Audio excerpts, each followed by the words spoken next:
Hello there. So you want to know how you can simply go ahead and manage startup programs on MacBook. This is going to be the only video that you'll ever need to watch on the internet. So with that being said, let's just get straight into the video. First things first, what you need to do is on the top left, there's going to be this little Apple logo. Click on that and click on App System Settings.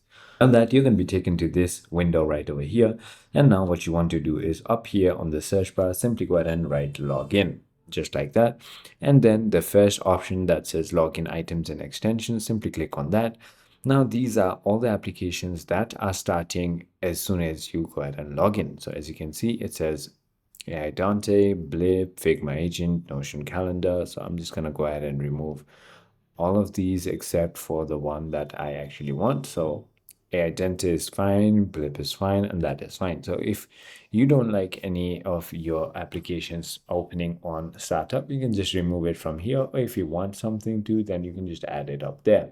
It is as simple as that. I hope this video was helpful to you. If it was, hit that like button and I'll see you on the next one.